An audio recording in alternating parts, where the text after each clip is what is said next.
Good evening and welcome. I'm Mike Bouchin, the Dean of Biological Sciences at UC Berkeley and a professor of molecular and cell biology. I'm so glad that so many of you have turned out this evening to talk about one of the most important issues that Dean Francis Hellman and myself, and indeed most of the people in our country, are concerned.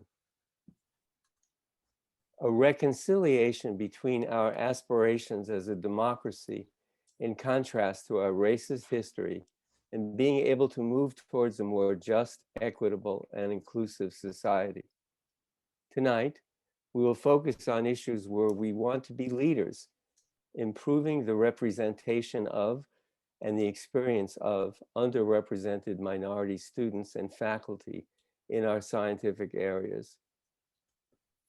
We are moved by this issue because, yes, it's the right thing to do, and we clearly see the unmet needs of many of our students. We're also moved by this issue because it will make science better. Discoveries that lead to better health, a better environment, or an understanding of the universe will result when a more diverse set of minds participates in the scientific process. I'm not going to boast that Berkeley has this all figured out, because we have not. But we are committed to highlighting this issue and creating paths of change in new ways. So this evening, we're going to hear from three outstanding scientists whose personal stories exemplify both the need for change and the future they envision.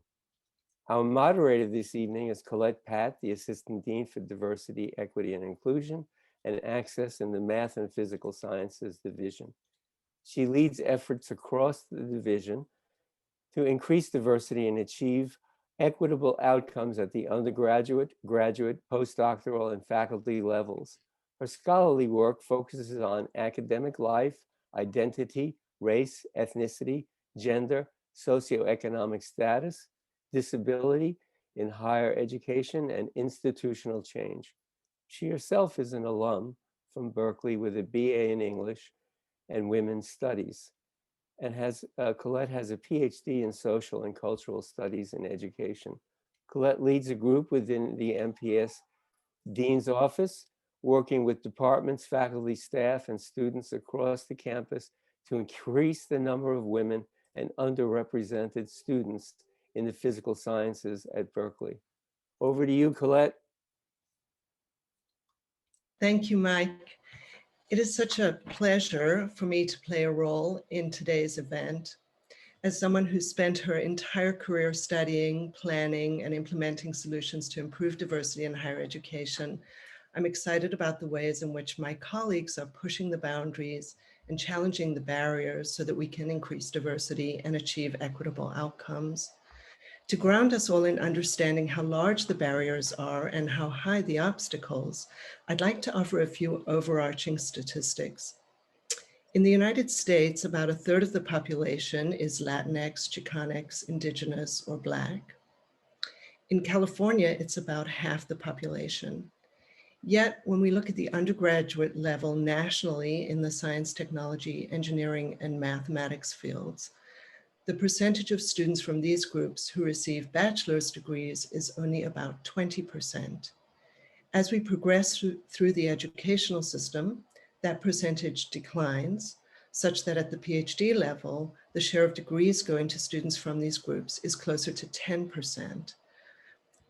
At the postdoctoral level, by the time we get there, in the sciences, the share of jobs held by members of these groups has decreased again to about 6%. And when we get to the faculty level, it's about 4%. Part of the problem is that this situation has been going on as far back as we have statistics, and change has been, and it continues to be, glacial.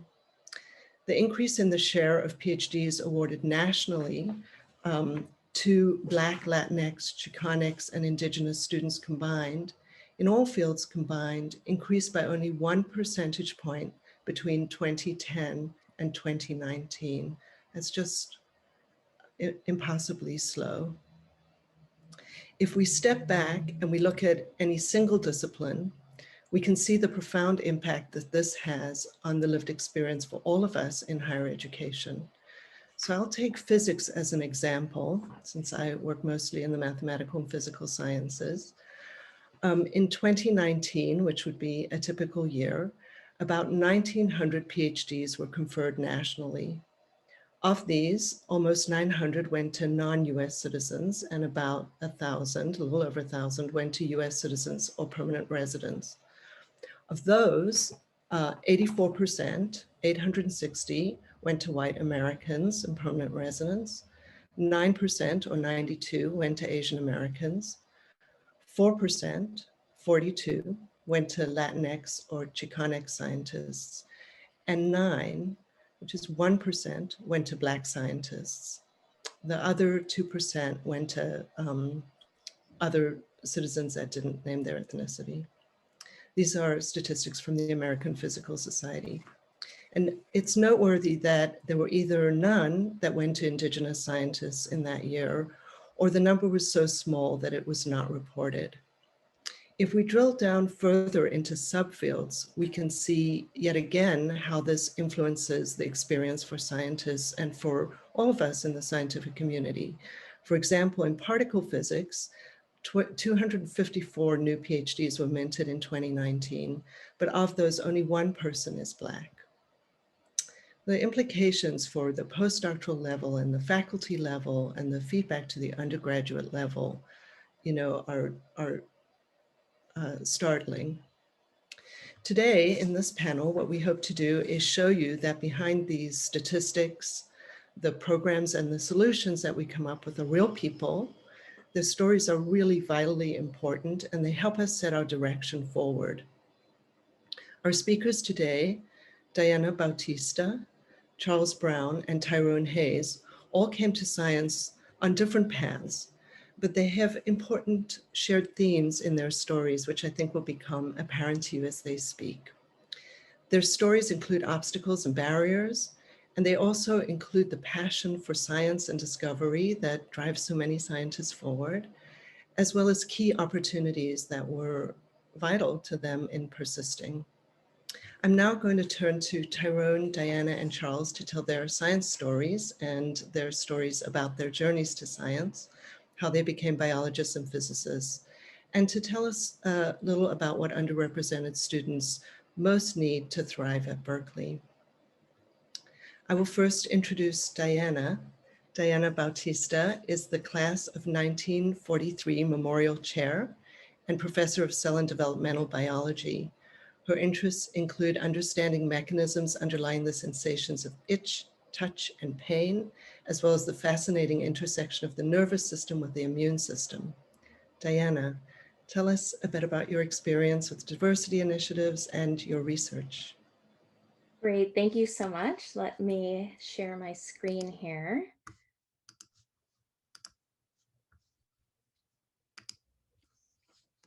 Great. Does that look good? All right. Well, I'm really excited to be here today to tell you a little bit about my work. But first, I'll tell you a little bit about my path. Like many of my students at Cal, my path to get here was long and winding. I never dreamed that I would one day become a scientist or a professor. And even as a child, I could only remember a single time when I expressed any interest in science. I remember I was about 7 years old. This was before there was web surfing and online shopping. We used to hear about the best toys in something called a catalog, a brightly colored book that would get delivered to your house. And around Thanksgiving, we would get this big toy catalog, and my sister and I would spend hours and hours looking at it, making our list of the top gifts. And I remember one year there was a 2-page color ad for the Lionel Porter chemistry set, shown here. And it showed all of these potions and colored liquids and smoke. And I was really excited. This became the top gift that I wanted.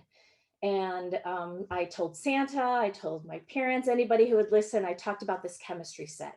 So on Christmas, when Santa came on Christmas Eve, there was a giant box with my name on it. And I ripped open the box And inside was the Quick Curl Barbie Beauty Center, featuring this life-size Barbie head. And it did actually have some chemicals that I could use to dye her hair black to match mine. And don't get me wrong, I really loved this Barbie head, but I really didn't think about science again for over 15 years. Um, my mom and my family, they were just trying to help me out. I'm the first person in my family to graduate high school and attend college. I didn't know anyone outside of my family even who went to college, who got an advanced degree. And this was their way of helping me out and trying to find a more appropriate career. The only thing we knew about science came from television. This was before shows like CSI, and they were always weird, disastrous scientific experiments that were depicted. I grew up in the inner city of Chicago. I was surrounded by all of these wonderful colleges, Northwestern, University of Chicago, great research institutions. And I didn't really think about what I was going to do until my senior year of high school. It just was not part of what my family did. Everybody worked blue collar jobs for the city of Chicago, and it was expected that I would do that too. And so after a year of art school, and taking art classes, I found out of and got interested in science again through a local environmental group that was fighting a hazardous waste incinerator in the low income minority community that I grew up in. And so I started learning about science and toxins and how these environmental irritants can affect asthma rates and other inflammatory disorders. This got me very interested in science and triggered me to go back to school to actually study science for the first time. I was able to go to the University of Oregon, and very fortunately, through the federal work study program, I got a job in a lab, originally making fly food, but very quickly, my mentor, Peter O'Day, recognized my passion for science and quickly had me doing experiments, as you could see here in the bottom right. It was a very collaborative effort, and we got to do really exciting things like record electrical signals from the fly nervous system and wear night vision goggles. And through the work study program, through the HHMI summer program for minority access to research careers and the NIH, I was able to get paid and to do research. And through this opportunity, I also learned for the first time about graduate school and careers in science. I had no idea that you could go to graduate school, that I wouldn't have to take on additional loan debt, that you get funded to do research. And by having these early research experiences and having a wonderful mentor who introduced a PhD and a career as a scientist to me, I was fortunate then to continue my career. I moved to Stanford for my PhD and to UCSF for my postdoc. And here, again, mentoring played a really key role in me continuing in science. Even though in graduate school, there were no other minorities in the program, there were no women faculty in the department that I was working in, looking at cellular physiology, but I had really fantastic mentors who taught me how to think like a scientist, how to do experiments, who were really interactive and gave me opportunities to build community by going to meetings, and also by enabling me to continue teaching and doing outreach activities to undergraduates from diverse backgrounds like myself to encourage them to pursue science. And that building community was really key, in addition to my scientific training, to allow me to want to continue to pursue my scientific path. As a postdoc, I had a very hands-on mentor who was in the lab all the time. Dr. Julius was fantastic. And together we were able to do basic science looking at wasabi and other pungent compounds in plants of the brassica family, that led to the identification of a very important gene that plays a key role in pain and inflammation and osteoarthritis. And there are clinical studies now looking at the role of TRPA1 as a target for treating different types of pain. And this really launched my career and led me to UC Berkeley, where I have a very diverse group of undergraduates, graduate students, and postdocs that I'm really fortunate to work with, who take advantage of many great opportunities for funding to work in the lab and to get paid to do research instead of working other types of jobs. And with this diverse group, we've been able to make major progress in our understanding of itch, touch, and pain and inflammatory disorders. We use a variety of approaches using molecular and cellular mechanisms to probe the genetics, the cells and circuits, as well as behavioral outcomes of different disease genes, looking at diverse species to try to understand how our nervous system functions under normal homeostatic conditions and how things go awry under different disease conditions. I'll just give you a couple of examples. This is Kim. She's a graduate student in my department. She is trying to understand why some cancer patients who undergo chemotherapy experience severe pain due to peripheral nerve damage. There are over 14 million cancer survivors in the United States, and about 60% of them develop severe peripheral neuropathy, and about 40% of those never recover, even though their cancer is gone, they stop the chemotherapy, they have pain, chronic pain for the rest of their lives.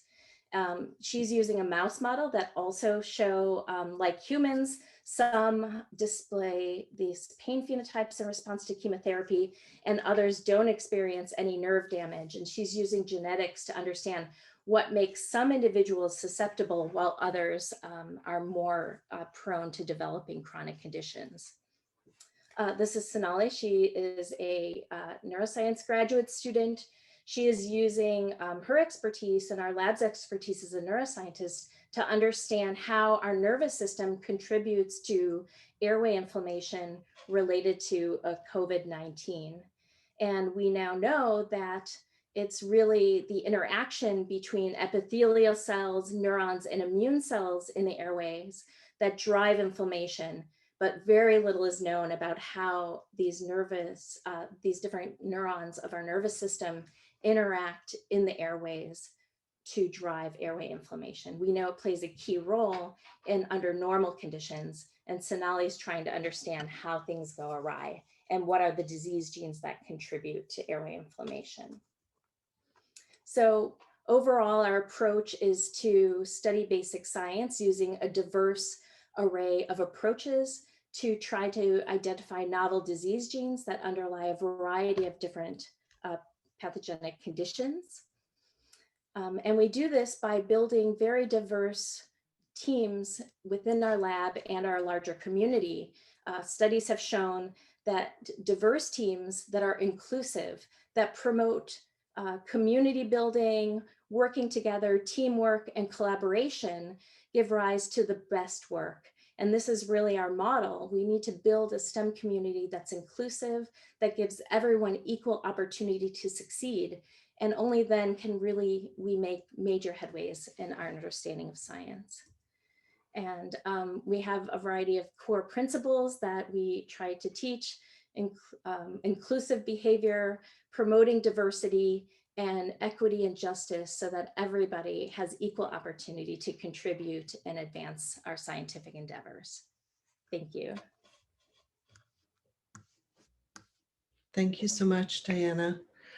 I want to quickly remind everybody to please put your questions in the chat. I will be bringing them forward to the panelists. In the meantime, Diana would like to ask one question, which is if you could describe a little bit about how you create a culture of support and develop opportunity for students in your lab, because that was remarkable to see your lab, the students in your lab. Yeah, I think there's a few things, right? It takes a lot of different approaches to really create that community. I think equality is important. I pay everyone. I don't take volunteers. I wouldn't have been able to work in a lab if I had to volunteer. I had to work a full-time job throughout college, and I recognize that giving people the opportunity to work and do research. At the same time, creating an open environment, not having a hierarchy, having an environment where everybody can contribute. Everybody has something to teach and something to learn, and welcoming people from all walks of life, regardless of their background. And this is true scientifically. We like people who come in with diverse experiences, but also individuals, diversity, different ideas, different ways of thinking things really push our research forward. You mentioned the need to have support, finding support while you were doing research, and how you've acted on that in your lab as well. Can you tell us about any other key factor that enabled you to persist to where you are today? I'd say that having wonderful mentors, both official mentors as well as unofficial mentors, finding community, bonding with people, even though we didn't have any diverse faculty in my department, looking to the larger community across campus, building networks, at all levels, faculty, student, postdoc, finding that community and having mentors for different aspects of, the different aspects of what we do as scientists, as educators, having a team who is always there to help you.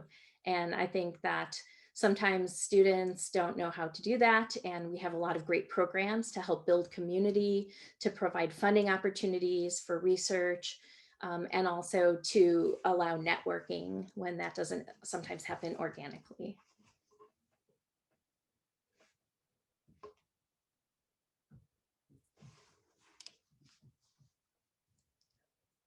Sorry, Colette, you one muted. more. I'm back. One more quick question from the chat. So Joelle Ash says she'd love to hear any best practices for how departments can utilize work-study positions to open opportunities to as many students as possible. I don't know if you've used that, but perhaps you could comment on that. Yeah, so every year I reach out to a number of freshman and sophomore courses to try to get students early on. And I also advertise that through the work study official program that I'm looking for work study students. And we also put that on our website. And so we use a number of ways to reach out and spread the word and to get students early on in their careers on campus to become involved. I think that's really key. Thank you so much. We'll have time for further questions for Diana at the end. So I'm going to say thank you and introduce Charles. Charles Brown is a Ford Fellow, a Ford Foundation Fellow. He's a postdoc. He's an experimental quantum physicist. He's a science communicator and a champion for Black Americans in STEM, that's science, technology, engineering, and math. At Berkeley, he's a member of the ultra-cold atomic physics group, where he investigates ultra-cold atoms trapped in optical lattices. Separate from his research, Charles works to empower students from elementary through graduate levels in pursuit of their STEM interests and advocates for their inclusion and retention. Last year, Charles co-led #BlackInPhysics, a week's worth of events that celebrated the contributions of Black physicists and sought to reveal a more complete picture of what a physicist looks like. This group is continuing their important work today. Charles, over to you. Please tell us about your passage into science.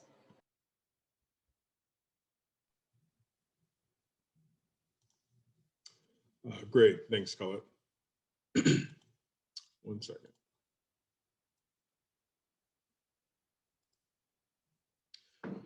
Okay, so yes, I am Charles. Thank you for the introduction, Colette. So I'm a physicist, and when recounting the story of how they got interested in physics, a physics student might describe something like looking up at the night sky and experiencing a sense of wonder regarding, why is the universe the way it is? What is it made of? And sort of how do we fit into that picture? And that's not quite my story, but that was my mother's story. Someone who was incredibly interested in space and space-related physics, but unfortunately wasn't able to pursue her research or her interest in astronomy or astrophysics, not because of some sort of insufficient intellect, but instead because of a lack of resources and a lack of people around her who truly believe in her ability to do something like astrophysics or astronomy. Despite that, this story was impactful for me because her deep fascination with space and space-related physics trickled down to me in all of our conversations, and it really fostered a strong sense of curiosity regarding how everything works around me. So, what do all of these objects have in common? Well, these objects happen to be things that I was completely obsessed with when I was a child. Magnifying glasses and playing around with bending sunlight. I can tell you I had a magnifying glass in my pocket all the way up till I was 12, like every single day. Playing around with magnets, how magnets and light work together and how you might be able to build a laser with these things. Aside from this, I've also always been really interested in materials, such as, what are these gold earrings really made of? And when I was a child, I took this so far so as to make a makeshift lab in our garage, where I actually even got so interested in what these earrings were made out of.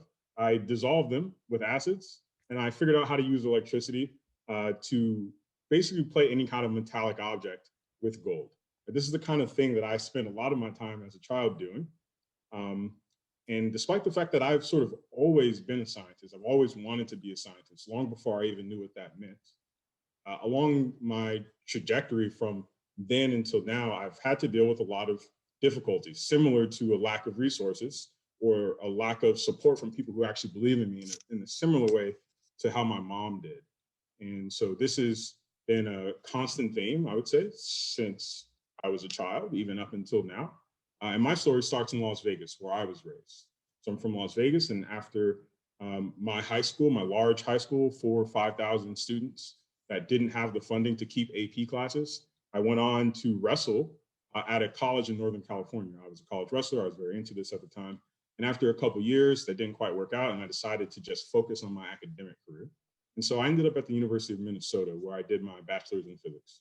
After that, I went to Yale to do a PhD. Now I'm here as a postdoc in Berkeley, and I'm hoping to take this on to be a faculty member within the next few years. So, in my path going from college up until now, I definitely want to point out that undergraduate research was vital. There are a number of programs that are particularly relevant to here at Berkeley, such as the undergraduate research apprenticeship program, where undergrads are funded to research throughout the academic year. The University of Minnesota, where I did my bachelor's, has an analog program. It's essentially the same thing.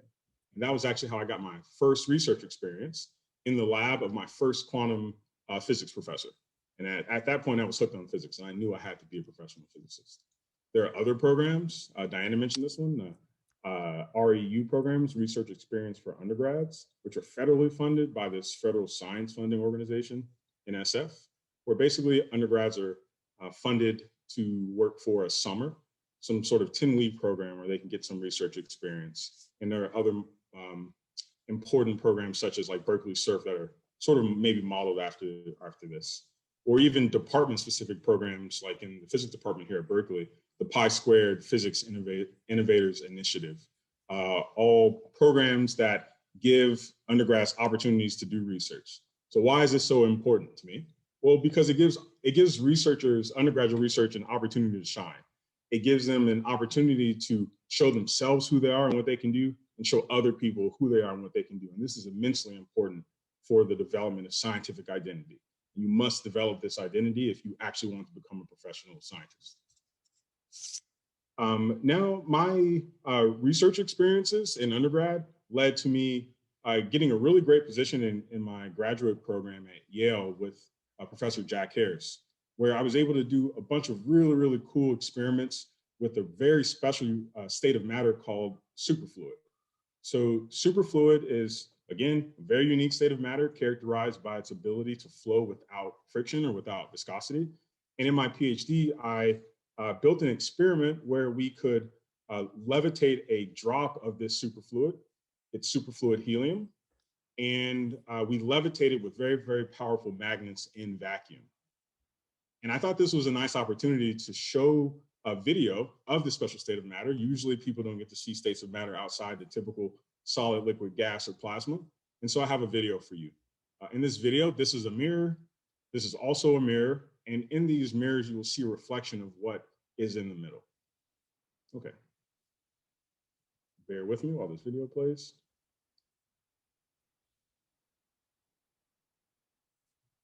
So lo and behold, I've created a drop of superfluid helium, just a small fraction above absolute zero temperature, the coldest temperature allowable by quantum mechanics. And in this work, the goal was to shine lasers on this superfluid, trap some of the light inside of the drop. This is my drop. This is me shining a laser on it. There's some light that gets trapped around here. And if you do that right, you can have the light inside the drop interact with the drop's vibrations. This is all a way to study the quantum physics of an object that is much more massive than one you typically expect to see quantum mechanics in. Since being a PhD student, now as a postdoc here at Berkeley, I've gone on to study other exotic states of matter, specifically Bose-Einstein condensates. And here's an image of one. This Bose-Einstein condensate is made of rubidium atoms, and its temperature is about 10 to 100 billionths of a degree above absolute zero. And now Bose-Einstein condensates are very, very special states of matter, kind of characterized by atoms all being in their lowest energy state such that they behave in unison. And I take these Bose-Einstein condensates, I load them in some lattice so that I can do what's called quantum simulation. Now, when you think about these atoms in the lattice, you can sort of think of an egg carton. That's my lattice. And imagine that I put marbles in the different bowls. It turns out that the process of studying how the marbles might hop from site to site in the egg carton lattice, that can tell you a lot about real properties of materials. Because in a real solid, say a piece of diamond, its properties are defined or generated by how electrons hop around from atom to atom in the crystal. And so with these sort of quantum simulations, experiments where we can basically make an analog of a solid material, but in a much cleaner environment, we can study lots of physics that's very hard to study in solid materials. Things like superfluids, like I mentioned, something called supersolids, exotic forms of magnetism, or even things like superconductivity, characterized by the ability of electricity to flow without loss. Let me just add that if we could figure out how to do that at room temperature for finite amounts of money, this would completely revolutionize the world. Okay, now, so I'm almost done. I just want to add that along my path, along my scientific career so far, I've noticed what I would call missing persons in STEM. Specifically, Black physicists are very poorly represented among physicists. So here I've included a picture of the conference photo from one of the very important conferences from when I was in graduate school. In this photo, there's about 150 people. There are about 148 white and Asian people, one Latino, one Black person. That's me. And unfortunately, this was a common thing for me, and it continues to be. Here's another picture of another conference where essentially the same is true, another picture, and another picture. This picture is particularly striking because when seeing myself and Brooke Russell, despite the fact that Yale's physics department has existed for more than 150 years, you're looking at 12% of the people, the Black people, to get PhDs from Yale physics. Okay. So I'm going to close with this. I recently wrote about the severe underrepresentation of Black people in physics in a piece that was published in Physics Today called Disentangling Anti-Blackness from Physics. Not only do I talk about my personal experiences with bias and racism, but also problems that are common to Black physicists generally and what we might do as members of the academy to try to change this. Colette already alluded to some of these statistics, but let me just point out a couple of things that are particularly relevant to me and to the Berkeley community. One is the number of bachelor's degrees awarded to African Americans. Over the last couple of decades, we know that we have data here that shows that the number of Black students getting degrees in STEM is low, and physics is among the bottom. Over this time period, over the last 2 decades, the percentage of Black students, African-American students getting bachelor's degrees in physics has decreased from about 5% to about 3%. And in that same time period, the number of African-Americans getting PhDs in physics has remained constant at about an average of 15 per year. This is a factor of 100 less, just about. So this is about 1% of the total PhDs awarded in physics. Now, there are many things to do about this. One, we should admit students into welcoming, inclusive environments. That's a given. We need to do that. We should provide these students with opportunities, for example, research experience that develops their scientific identity. But also, we need to hire Black and other faculty of color. One might even imagine aggressive hiring initiatives where millions or tens of millions of dollars are invested into not only identifying, but also hiring and supporting faculty of color once they're brought into the university. And it's really important for Berkeley to think about its involvement in that process, given that Berkeley is not only an elite university, but one of the elite among the elite. And what happens here at Berkeley academically has a massive influence, not only on the American scientific enterprise, but also the global scientific enterprise. And people who get trained here at Berkeley go off to be influential elsewhere. And so to not think about this, to not think about how hiring matters from an equitable standpoint is to maintain a status quo that is ultimately a hindrance to the scientific enterprise. Thank you. Thank you very much, Charles, both for explaining your science and for talking to us about your path through science. I appreciate your concentration on the hiring of faculty, and I wanted to ask, and also what Berkeley uniquely can do, I wanted to ask a question similar to the question I asked Diana, which is there something you can point to that was key to enabling you to persist? Yeah, absolutely. My answer is the same as Diana's. It was mentoring. I would say mentoring and community building. So I was fortunate to have a couple mentors that were incredibly influential in my trajectory. One in particular in undergrad, my PhD advisor, Jack Harris at Yale, is phenomenal. Another professor in Astro, Meg Urey, who sent me off to learn about the National Society of Black Physicists, where I met Black physicists who I could like talk to my problems about, and they were like, oh yeah, that happened to me too. And once that happened, that was a game changer for me. I then had community where I could sort of realize that a lot of the bad stuff that was happening to me wasn't necessarily me. It was sort of the system that I was a part of. And I would say it was that. It was that. The building community and having good mentors that helped keep me on track.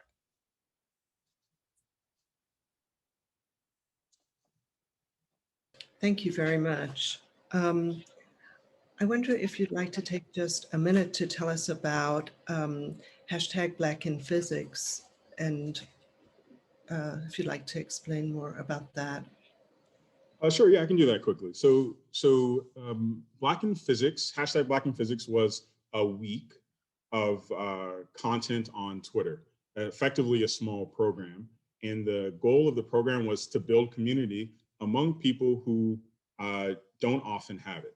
So as Colette mentioned, and I mentioned, the number of Black physicists is quite small as students and postdocs and faculty. And we tried really hard to help everybody get connected with each other. We also wanted to show the world that Black people make incredibly important contributions to science generally, but also physics, and we've been doing so for a long time. And so, as Colette mentioned, our goal was to show a more complete picture of what physicists look like. This is what the week was about.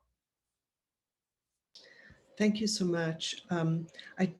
Thank you so much, Charles. I do want to encourage people to put questions in the chat, and we may have a little time at the end for more questions. I would like to turn to introduce Tyrone Hayes. Tyrone Hayes is a professor of integrative biology. His research focuses on amphibian development, both through laboratory and field studies. He's currently examining the effects of exogenous steroids on gonadal differentiation and the potential role of endogenous steroids. His main goal is to synthesize ecological and evolutionary, organismal and physiological and biochemical and molecular studies to learn how an animal translates changes in its external environment to internal changes, how these internal changes are coordinated, what molecular mechanisms are involved, and in turn, how changes at the molecular level affect an animal's ability to adapt to the changes in its external environment. Tyrone, we're looking forward to your story and path through science. Thank you. Let me just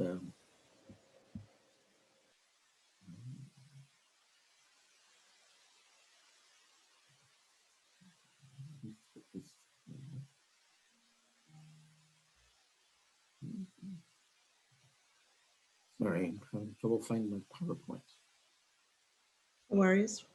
While Tyrone takes a minute to do that, I do want to encourage everybody to put questions in the chat so that we can get to them very quickly toward the end. And now I'll go on mute so Tyrone can take. There we go. I don't know where that happened. Before I start, I first want to thank you. It's my honor to be here. I'm very happy to be here, and I want to thank you for your time. And before I go on, I want to see if I can give you a little bit of this. I don't know if you can hear that.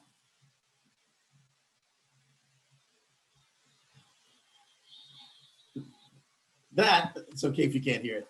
That is like music to me. Those were frogs singing in a swamp. And it was music to me because I grew up in South Carolina in the swamp. I mean, I had a regular house and everything like that. So I didn't actually grow up in the swamp, but I spent as much of my time as I could in places that look like this. And one of the things that I grew to love there were amphibians. I mean, I loved all of life, but amphibians in particular just left me in awe because I wondered at this metamorphosis, how did they coordinate all of those parts? How did the tail on this organism know what the legs were doing? Because if the tail went away before it had legs, it wouldn't be able to move. How did the lungs in this organism know what the gills were doing? Because if the gills went away before the lungs developed, then it wouldn't be able to breathe. And not only how did it coordinate all of these parts, but how did it coordinate these parts with the environment, with its surroundings? Because if it metamorphosed too early, it wouldn't be able to find food. If it metamorphosed too late, the pond might dry up and it might die. And also once it metamorphosed, how did it know if it should develop testes or develop ovaries? And these are questions that I've wondered about, honestly, since I was 5 years old. For as long as I can remember, I've wondered about these questions. And I found out much later in life, I learned that hormones coordinate all of these parts and coordinate these changes with the environment. And in addition, chemicals that interfere with those hormones can disrupt this communication. Now, I learned that early on, but what I didn't learn until much later in life was, what do you do when you grow up and you're a little boy who likes frogs? I was able to figure that out in college. There I am at age 19. And just like the stories you've heard before, this person here, my mentor, was a professor. I went to Harvard University. He took me under his wing, and not only that, through programs like the REU, which you already heard of, and donor-sponsored programs, I was able to work in the lab from my freshman year all the way through my graduation at college. And it was that experience that helped me realize what you do when you're a little boy who likes frogs. I got another opportunity in graduate school. I came to Berkeley for graduate school, and I had dreamed all of my life of going to Africa. I used to watch National Geographic and these television shows, and I dreamed all of my life of becoming that guy on National Geographic, and I got to do that. I got to work in Africa, literally a dream come true. The first time I ever got on a plane was when I went to college. My family made $9,000 for a family of 5. So I was definitely not in a situation where I could have done this on my own. And on this first trip to Africa, I was introduced to this frog where the males look completely different from the females. And again, I'm just a little boy who likes frogs. I was mainly interested in how do they become differently colored. And I discovered that they all start out green, but then the females change color when they're exposed to estrogen. We were able to do experiments in the lab where we showed that if you took control, if you took these little green frogs and dipped them in hormone solutions, you can induce the color changes. So for example, estradiol, a natural estrogen that's in all animals, makes them change color. Athenyl estradiol, a synthetic estrogen that's used in birth control pill, makes them change color. EES, another pharmaceutical estrogen, makes them change color. And pesticides like DDT also make them change color. In essence, we screened dozens of compounds, and we were able to show that all of the estrogens that made my frog change color were also known to promote breast cancer.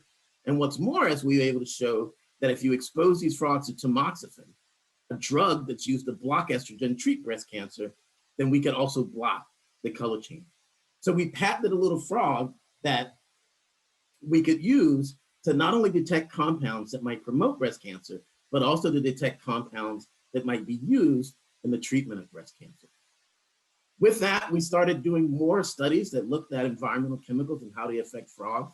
I ended up studying the chemical atrazine, which is the number one, at the time, the number one herbicide used in the world. We use 80 million pounds a year. And I studied African clawed frogs and showed that atrazine caused them to develop multiple testes and ovaries, which is not normally how a frog develops. And we hypothesized and were able to show that this happens because atrazine causes testosterone to be converted into estrogen, the so-called female hormone. And that'll become important later.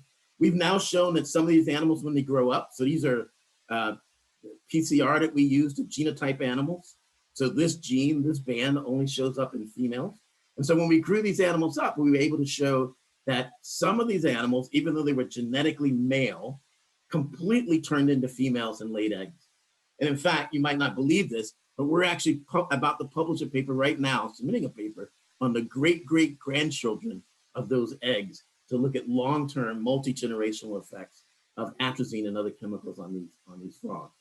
That played a pivotal role in my career. I'm showing you two papers that we published in Proceedings in the National Academy of Sciences and another in Nature. And I'm not bragging about the papers, I actually want to brag about the co-authors. The first paper had 4 Black men and a Latina, probably a record for Proceedings in the National Academy of Sciences. And the final paper had 7 undergraduates included, including a single mother, including a woman who was living in her car at the time we met. And what was critical for them to be able to get this experience was a program called the Biology Scholars Program, which creates a wonderful environment for students on campus, and the generous donations of Mitch Caper and Frida Klein, donors who've promoted and supported students in my laboratory for the last, well, over a decade. This is a figure showing how atrazine induces the gene that causes these animals to make too much estrogen. Now, you're not supposed to follow it. When anybody shows you a figure like that, all they're doing is trying to convince you that they put a whole lot of work into something. The reason I'm showing it to you, though, is that we figured out this mechanism not in frogs, but in human cell lines. The bottom line being that atrazine works to induce the gene that produces the enzyme to make estrogen the same way across vertebrates, including humans. So that means that if the scene here in Lake Nabu Gabu, where the runoff from this crop goes into that container and goes into becomes the drinking and cooking water for this village, that means that if the fish and frogs in this pond are affected the way that we've shown in my laboratory, then the people drinking this water might also be affected. And not just the people at Lake Nabu Gabu in Uganda, but also here in Oakland and other places, because atrazine is the #1 contaminant of drinking water and groundwater and rainwater in the world.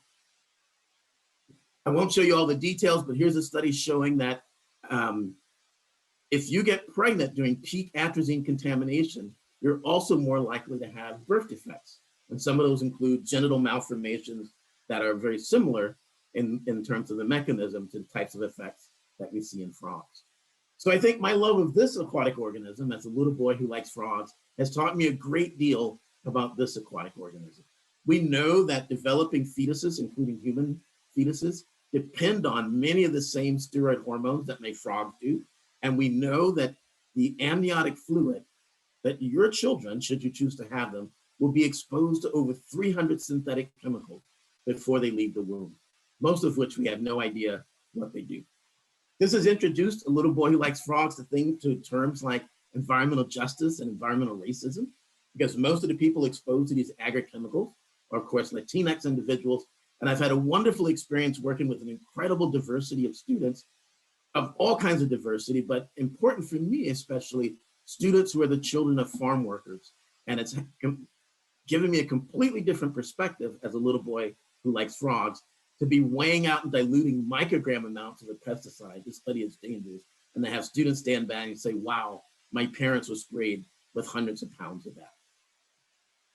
We've done studies all over the country studying atrazine and its impacts in the real world and collaborating with people who study humans. But one of the most important ones is probably my work in Congaree National Park. This is the swamp that I grew up in South Carolina. Yeah, it's actually a national park. And this is an article that demonstrated that the park was contaminated with atrazine and ethinyl estradiol, of course, chemicals that I study. So I've gotten now to take students like Alejandra Flores, who's just getting her PhD in biology in Washington, whose mother was a lettuce picker and one of those people sprayed with pesticides. And now she and other students also get to go back with me and do studies where I grew up. I want to end with this this is a piece from a book. And it says, I'm quoting here, I remembered the Haze Lab at University of California, Berkeley. When I was 20 years old, I logged some serious hours there. And I won't read you the whole thing, but this is a book about an author talking about her work when I studied density stress and how density stress affected tadpoles. That's what she worked on in my laboratory. Her book is about how density and environmental stress affects the health of young people in Bayview Hunters Point. And the person who wrote that book, of course, is Nadine Burke Harris, California's first Surgeon General. So from basic science, lights the way. And I thought that was an excellent example. I would never take credit for her work, but I thought it was an excellent example of how basic science lights the way and also expanding opportunity. Thank you. Thank you so much, Tyrone. I'd like to ask you a somewhat different question, which is the unique role that Berkeley might play, in going forward. Berkeley's a wonderful place. I like to say we've come a long way, we still have a long way to go. And if we didn't have a long way to go, we wouldn't be here. I think as a public institution and as an institution that is surrounded by so much diversity, there's so many opportunities here. And so many of them depend on support, especially in these financial times. If I didn't believe that there were opportunities here to do that, then I would move on and be somewhere else.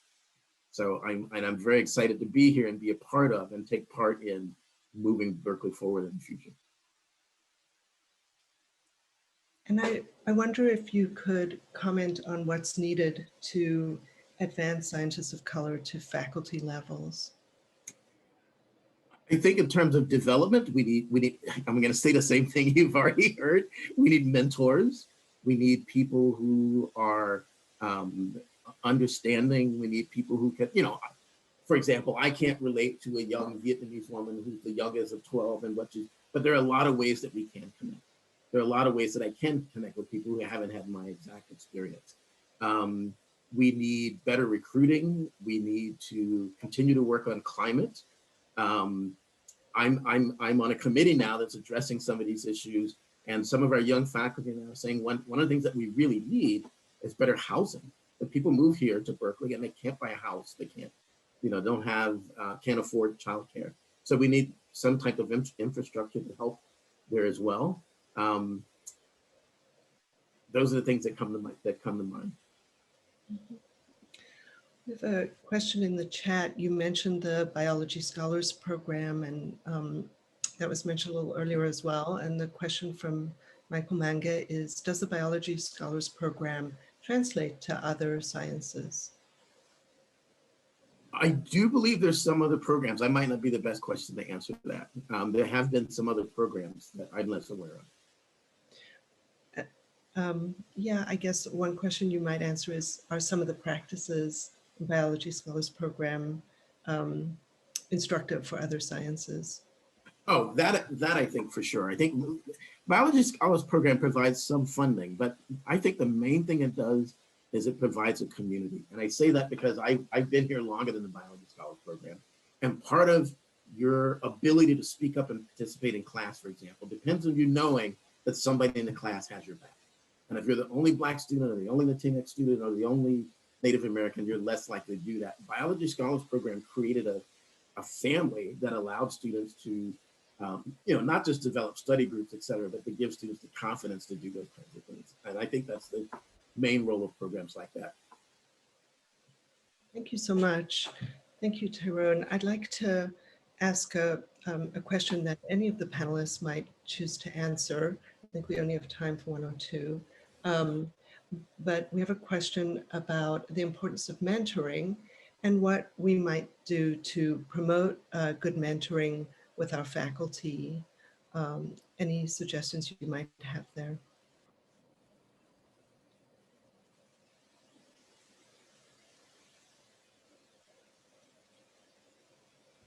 Anybody? Anyone want to take that? So maybe I'll start us off, since I'm not in faculty yet, and I think they have perspectives that I can't have yet. But again, mentoring is crucial. The only reason why I am where I am today is because of a small number of mentors that sort of went above and beyond to support me.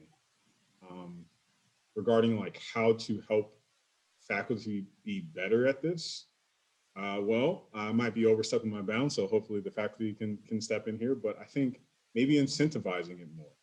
Because from my understanding, I don't think that particularly good mentorship is like particularly well incentivized. I think that on the STEM side of things, we should listen to our friends over in the humanities that know a lot about sociology and human behavior.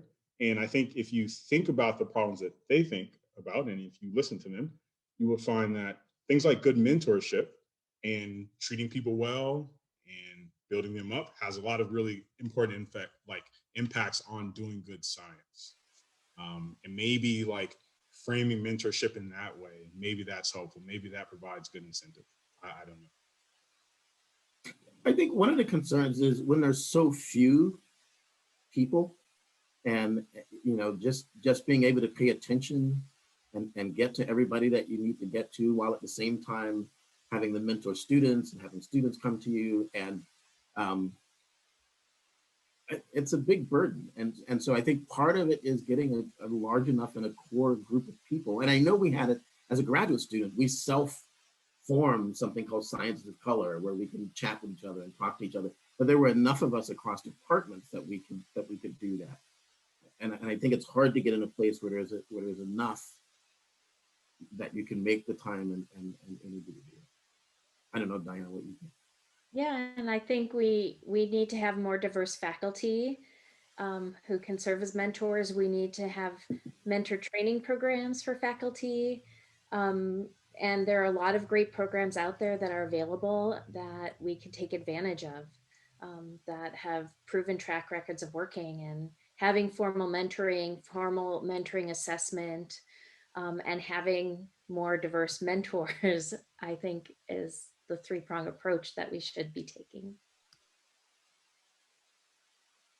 I'm going to thank you and close on that note with those important suggestions and ideas, and hand the floor over to Francis Hellman, because I don't want to risk going too far over, even though I think many of us would probably like to stay a lot longer in this session with the panelists. So let me introduce Francis. Francis is the Dean of the Division of Mathematical and Physical Sciences. Dean Hellman is a professor of physics, specifically a condensed matter experimentalist. She studies the thermodynamic properties of novel solid materials, especially thin film, semiconducting, superconducting, and magnetic materials. She's also the president-elect of the American Physical Society and a member of the American Academy of Arts and Sciences. Because this is a series about basic science, I'd like to point out that she is currently a member of the LIGO team working on the next generation gravitational wave detector. Francis is inventing new materials to coat LIGO's giant mirrors in order to better detect the ripples in space-time. I also want to point out that Dean Hellman and Dean Botchin are tremendous advocates for diversity in the sciences and for finding ways to support underrepresented students and faculty, as well as women, to excel in their fields. They've championed programs such as the SEED Scholars, the newly created Mathematical and Physical Science Scholars, MPS Scholars, Biology Scholars, and the California Alliance, among many ways that they've gone about approaching this important issue. And it is actually has been my great pleasure for the past few years to work directly with Frances as her diversity officer. And Frances, over to you. Well, thank you. And as it has been a great pleasure to work with you as well, Colette, and to work with Mike Bochin, my counterpart dean in the biological sciences. I particularly want to thank Tyrone, Diana, and Charles for sharing your stories and your thoughts about how we can make science better when different kinds of people come together to pursue discovery. It's inspiring to hear your science. It's inspiring to hear your stories. And that was just a really great set of presentations. And I'm very proud that you're part of our university, and just makes me feel all happy to know that you're here, and and hopefully I can do what I can to help support you, to help support others in our community who are from underrepresented groups. So I am truly struck by the stories that we've heard.